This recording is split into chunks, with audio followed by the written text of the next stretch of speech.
Sitting in the park with this dog, Diesel. Diesel, bye. He's getting lazy right now. He will not give me the ball. He wants to chill. So I believe he's a Doberman. He's a lot older, but he is strong. And I got tackled by him once. He tackles people. Gotta be careful. Broke a lady's femur once, I hear. But he's a sweetheart, and he doesn't have a mean bone in his body, which is cool. Thank God, because he's really strong.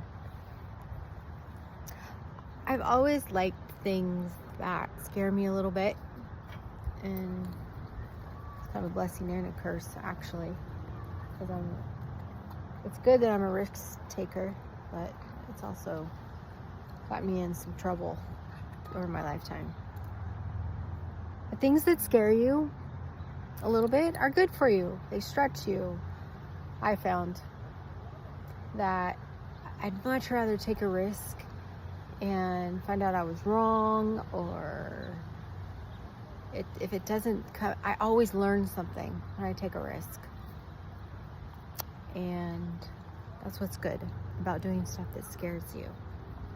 Because something you're excited about that scares you, it means it's meant for you. There's something in it for you. That's the authentic voice of God inside of you, pushing you to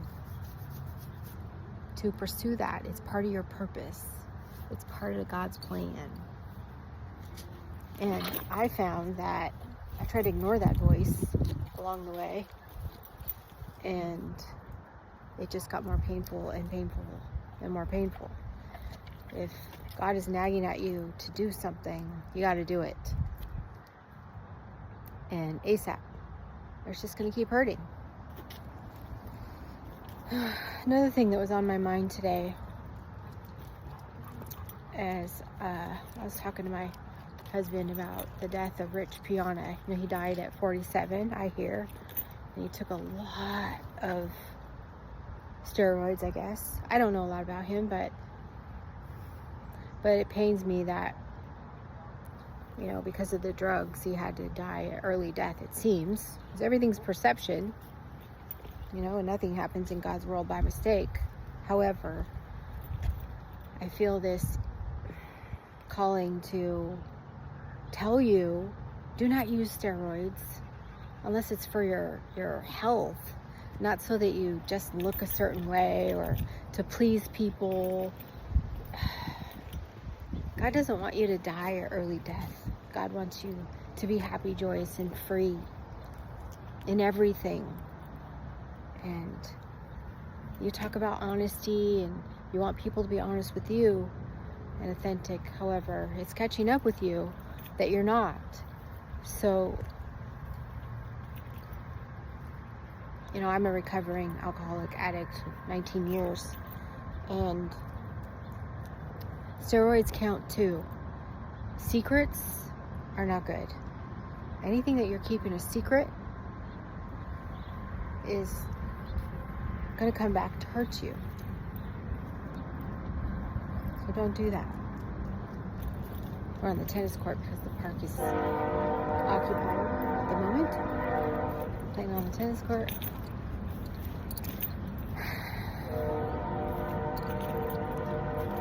So please don't use steroids just for your business or to look a certain way because you think that's what you got to do. Bugs are biting me out here.